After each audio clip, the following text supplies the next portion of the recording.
Hello, and welcome to another episode of Solipsist Watched.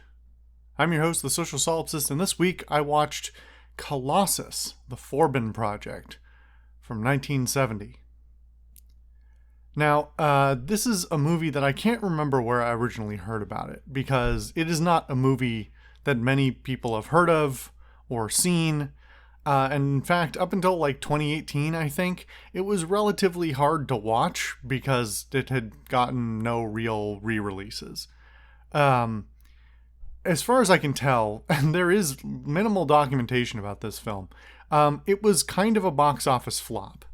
The company who was making it wanted to get, I think, like Gregory Peck or one of a number of other high-profile male leads as the lead character, Forbin, but decided instead to go with somebody who was basically unknown. For that reason, the 1970s are a period when still a name attached to a film is a relatively important quality in terms of getting a box office draw. Not that that's not true now, but it's true in a different way. And for that reason, in addition to just being sort of a weird, very kind of hard sci-fi plot, I can understand why this may not have done super well. However, what's really interesting to me is that while being firmly in the sci-fi realm, it is very near current sci-fi. I'm forgetting what the term exactly is that's typically used for this, but typically you think of sci-fi is not necessarily a futuristic setting, although often it is. But there's a lot of crossovers I've talked about before in genre fiction between sci-fi and dystopian fantasy and some of these other things. But what makes one of the things that's important to at least the classic idea of sci-fi is a relatively grounded and believable fiction with a sort of what if aspect that points towards science and technology and talks about the social, economic, cultural ramifications of a potential societal difference in society in future. What's interesting to me is in reading about this after the fact, this is a movie based on a book. It's actually based on a series of books, which is something I'll get back to, which that are supposed to be set in the 1990s. Now, what's very interesting is this is very firmly set in the 70s. It seems to be, well, okay, I won't say that with that amount of confidence. As far as I can tell, there's nothing to indicate this isn't set in the 70s. And all of the aesthetics about this set it firmly in the 70s. What is interesting, though, is some of the futuristic technology that they show. So they have the main plot surrounds this enormous computer, a supercomputer, and the 70s are still very much a teething era for computing. So this film shows these enormous banks of computers, but also show very dated technology. They show reel-to-reel tapes. They show all these sort of solid state solenoids and this hardware that doesn't make technological sense anywhere outside of the 70s. Now, of course, that's a limitation of not having the foresight to know what it would look like in 20 years. But given compared to things like Star Trek or whatever other sci-fi property you want to say, there's plenty of opportunity to show less and to make a futuristic setting more believable. One of the things I do want to point out that's really fascinating, though, just for its mere presence and the fact that they make no mention of it, is the ubiquity of video calls, video communications. I'm not sure whether this was in the book itself, and obviously that's something that's been a lot more prevalent about let's say the last 10 years, but it's older than that, but it has become really common and accessible to everybody at good quality in the last 10 years.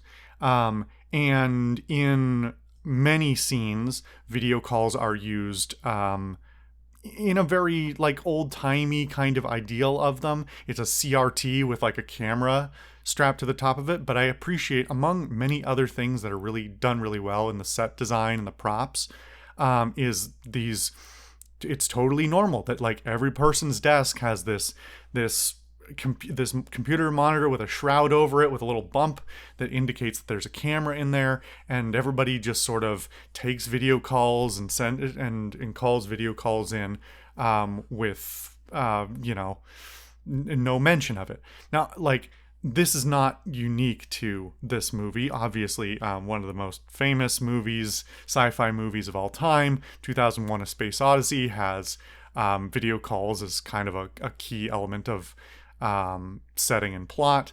But this is not this. I'm not mentioning it because it's unique. I'm mentioning it because it's like notable as far as like light sci-fi goes towards and near future sci-fi. I imagining what kind of technology we would actually like to have, and which would in fact come to fruition in the next 30, 40, 50 years. That is an interesting inclusion. The rest of this movie, however, is deeply, deeply 70s in its aesthetics. And to that end, it looks fantastic. They use a couple of locations I actually recognize. Some really beautiful brutalist architecture, which I think I've talked about brutalism on here before. Brutalism, it gets a bad rap for being ugly concrete lumps, and brutalism can be fantastically inventive in the architectural styles that it can produce. But that's neither here nor there. There's a lot of sort of neo-modernist architecture design going on, both internally and externally. Their selection of locations and the sets that they build are very much in the vein of these 70s engineering and architectural designs.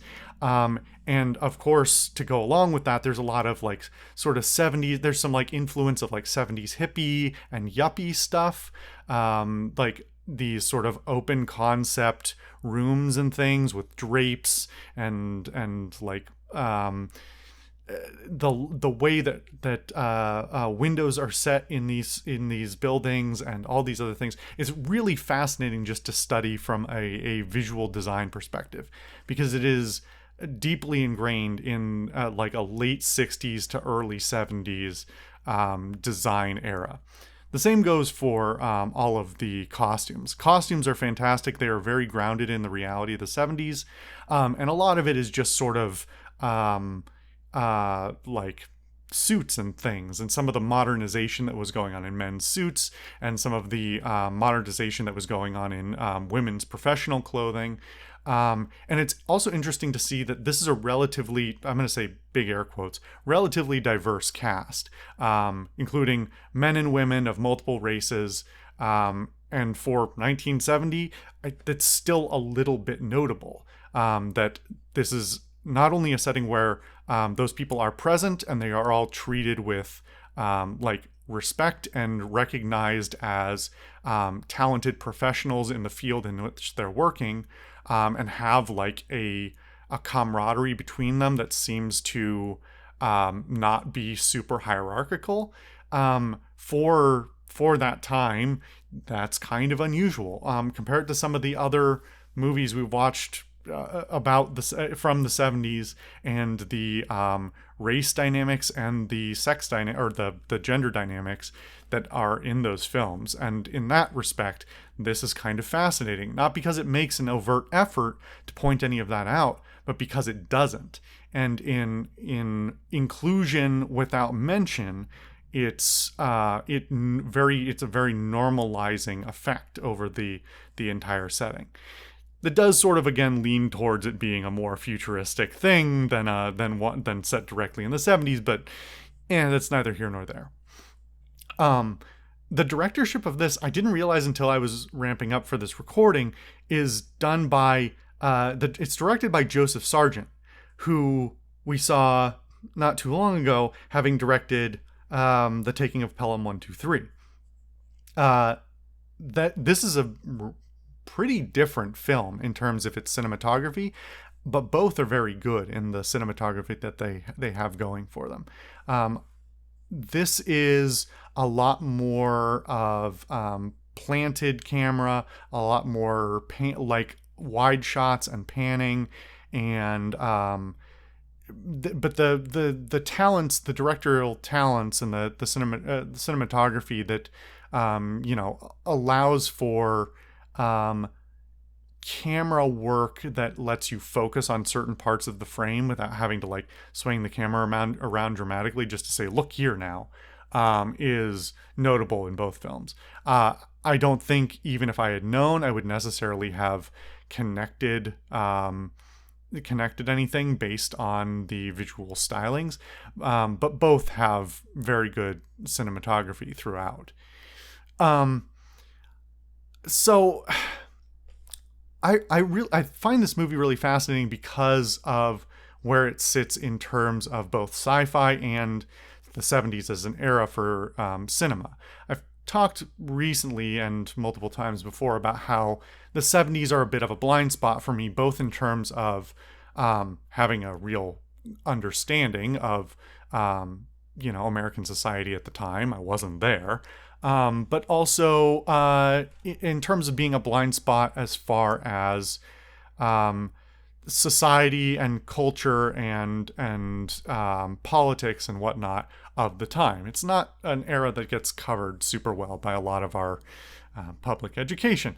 So this is really interesting to me because it is focused. The movie is in a sense very focused on the era of the Cold War and the ramping up of the Cold War and the sort of the further coldening of the Cold War.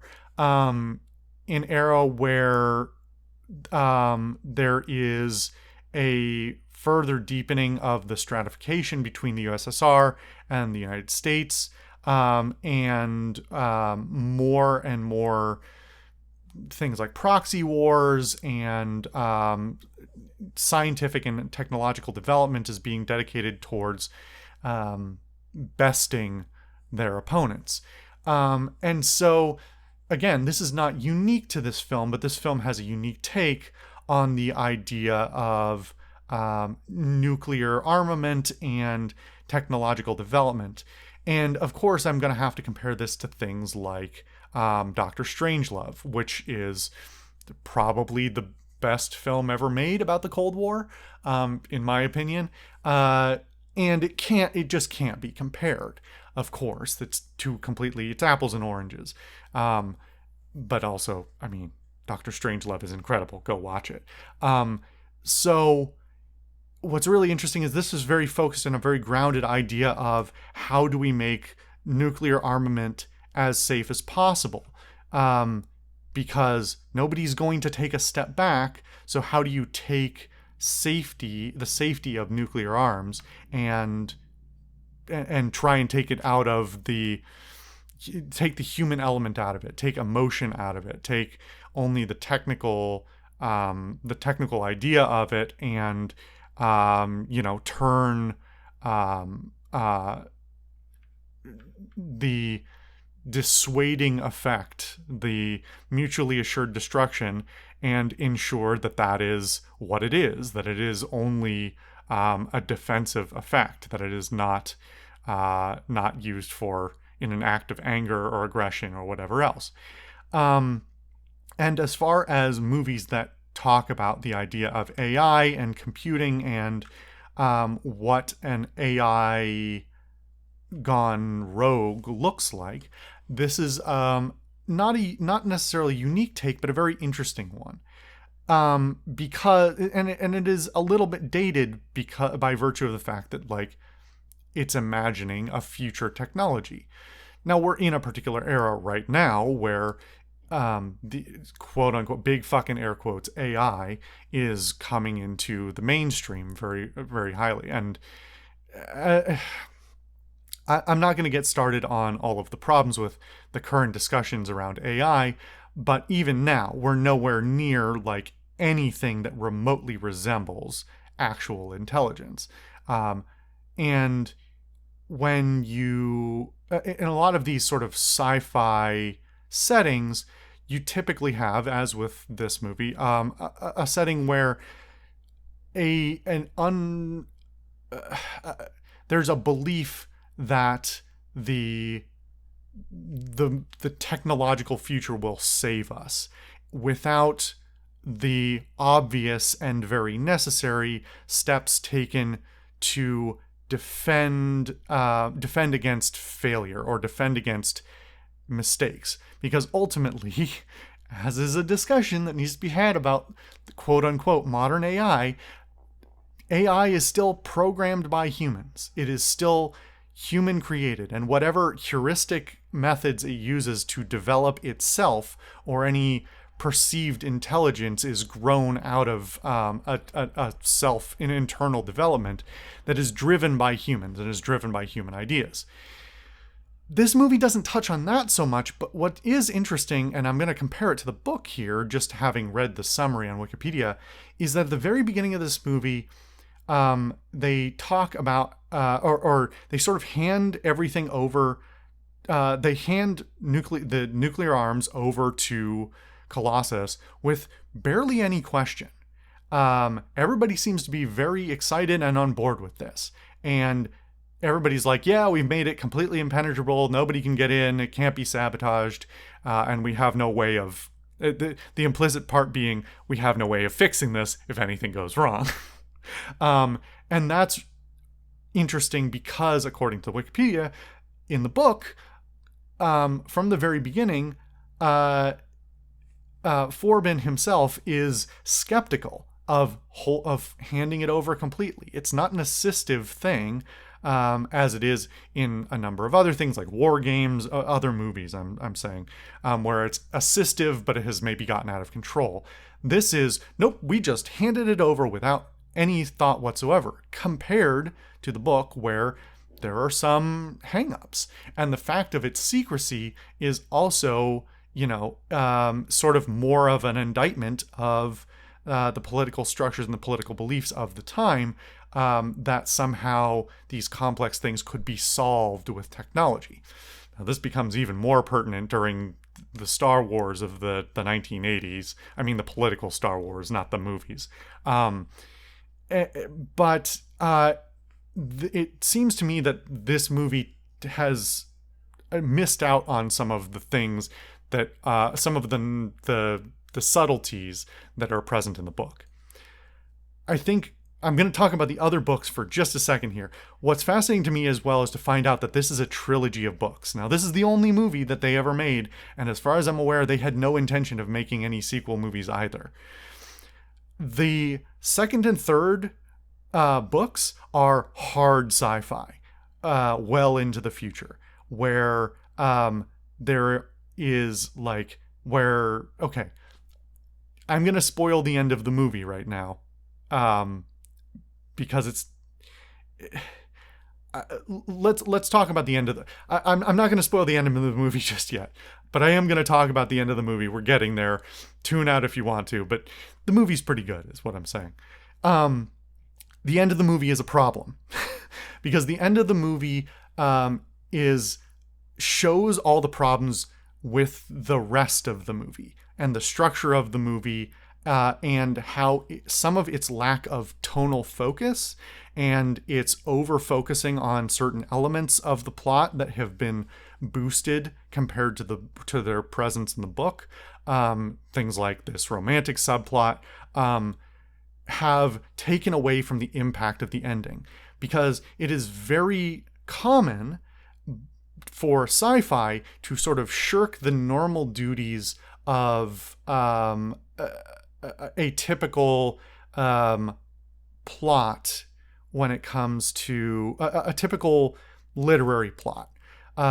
Very often, sci-fi, for better or for worse, comes off as it ends with sort of being a cautionary tale of sorts, where it wants to warn of potential futures or mistakes, like philosophical and theoretical technological mistakes that might be made given access to certain technologies and things in the future.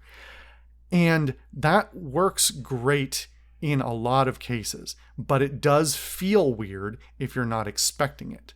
And because this movie is pretty clearly sci-fi, but structures itself as a more traditional sort of drama, the ending feels bad.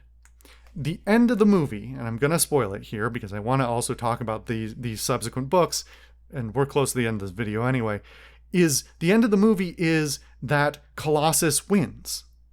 It takes over. And the end of the movie is Forbin standing in the control room, defying it. And that works great in a hard sci-fi story where the ending is not the most important part, where everything that leads up to it is the important part, and the ending is more of a, like, and now you get to think on it prompt. That works great. But in this movie, it doesn't, because you have this up and down arc where they are fighting or dealing with the ramifications of their actions and their technological development and what Colossus itself has become. And then there seems to be this climactic moment where it looks like they're about to win. The humans are about to defeat Colossus. And you hit that climactic moment, and then Colossus says, "No, I knew about it all along. I win. Too bad." And your main character sits there and goes, "No," and it doesn't work because you've chopped off what should be in a typical story or a typical cinematic delivery.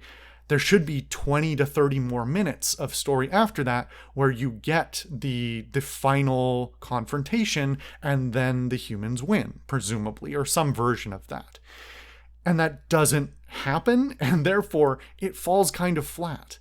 Now, I think if you're expecting that, maybe it would. Maybe if I watched it again, it wouldn't be a surprise, obviously, but it would also make a bit more sense. But I think especially for a movie-going audience of the time who was probably not that into sci-fi in the first place, given that this doesn't really look like a sci-fi film. It looks more like a political thriller from presentation. I don't think it feels good. And what's even more interesting about that for me is that the subsequent novels are hard future sci-fi, where the second one, everybody's under the thumb of Colossus, and they are trying to resist against it, but humanity has been under its control for some amount of time now, and like there are death squads that torture and kill people in the name of Colossus because it's now their dictator. And then there's conversations with Mars and other planets, and then the third one is even harder sci-fi, where there's this threat from outer space, and it's like these are all like well past the sort of closed structure and this very near future narrative that is happening in this movie and the original novel. So this is very weird to me that they would choose to go this way with it, both in terms of the structure of this movie and in terms of not even like sort of tying in some of those higher sci-fi things down to it to be like, oh, this is a little bit weirder than you think it's going to be or that it is. So, I don't know. The movie's really interesting, and I think it's worth watching on visual appeal alone and on some of the performances, which are really good. I've sort of glossed over a lot of my normal talking points here because it is hard to key in without talking about sort of all the contextual things and all the narrative things that are sort of unique here. Overall, I think like the script is pretty strong. The tone is a bit up and down, and the way it sort of comes to a conclusion is kind of a mess. But that doesn't like take me out of it so much as to dislike it in retrospect. If you like old sci-fi stuff, if you're interested in sort of older ideas of what AI looks like, or what a sort of totalitarian AI future might look like, I think this is absolutely something that should be in the sci-fi fans' cinematic repertoire. I don't think it's an amazing movie, but I think I can't help but recommend it just for some of its uniqueness. If by any chance you've even heard of this, let alone watched it, or if it piques your interest, please leave a comment. I would love to hear about what you think about it, or if you've even read the books. Yeah, it's really fascinating. It makes me think of a few more movies from the 70s about sci-fi things that I haven't touched, but have been meaning to look at for a long time, and maybe I'll get to some of those in the foreseeable future. Anyway, thank you guys for watching another episode of Solipsist Watched. I've been your host, the Social Solipsist. That's my name. I can't speak my own words. And I'll see you guys next time.